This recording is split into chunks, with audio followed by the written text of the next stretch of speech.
Hey, what's up guys, Foxzone here, and today we're going to be changing the oil and oil filter on this 1999 GMC Sierra 2500.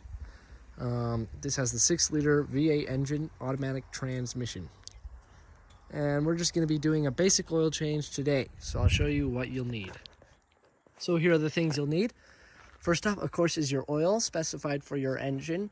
You could check your original car owner's manual for your vehicle. Go to an auto parts store and they can look at your car or search the VIN number. And you can also look it up online. Your replacement oil filter, you can also get at an auto parts store online or whatnot. Oil filter remover, 15 millimeter socket to get the bolt out on this specific engine. This to get more leverage, you just put on that because the drain bolt usually is pretty tight. And then your oil catcher of choice. This one is actually made to catch oil, so I'll be using this today. So you will also need to jack up your vehicle. You can use car ramps like this, which I prefer because they're a lot easier and take less time. Make sure they're on something sturdy so they don't sink into the ground. Or if you don't have these, you can use a jack and then just put your car on jack stands as well for an extra safety measure. Then preferably get something comfortable to lay on. Also, take off your oil cap just to let any vacuum out when you're draining it so the oil can drain out faster. Now we'll get under the car. And now we'll get under the truck. So one thing before we get started is always make sure your drain plug is tight after you do the change. When I started this video, I just cracked it loose just to loosen it. And it's dripping oil, so make sure it is definitely tightened to the right specs. Preferably use a torque wrench when you are doing this.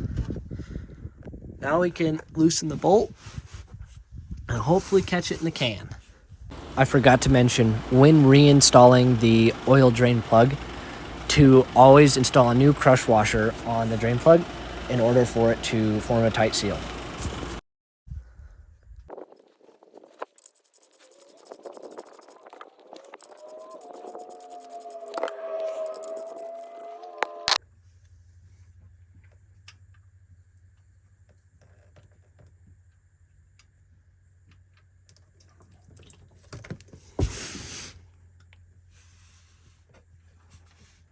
And there we go.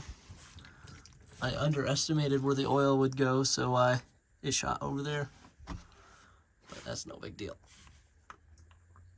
So there you go.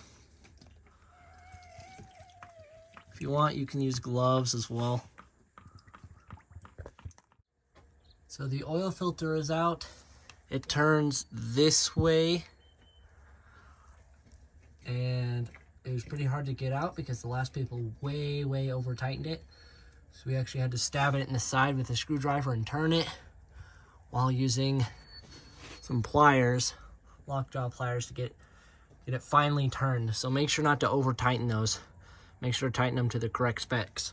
All the oil got drained out, so I put back the oil drain plug.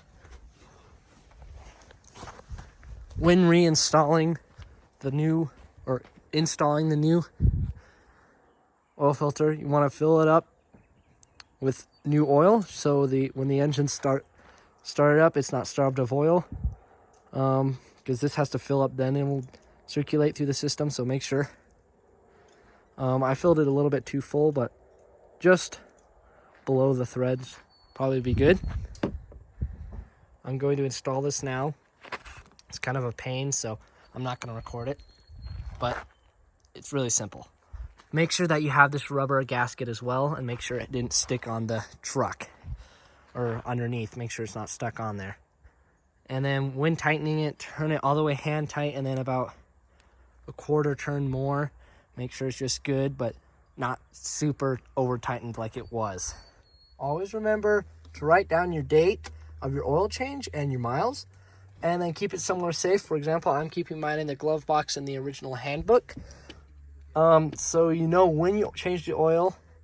And another way you could do it is write on the oil filter the day it was put in. So for example, 05/27/23, you could do that. But I'm just doing it this way because this is how I can remember it. Now it's time to put in the new oil. So not only when you're filling up your oil, check your other fluids while you're at it, just because why not? You're already mixing your oil, so you might as well make sure all your other fluids are up to date and all the way full to where they should be. Also check your tires, pressure, and the date of your battery. And you could even check for any blown fuses and for your air filter. You can check your air filter, see the life on that and the date. Check wires around, make sure nothing's cracked or broken.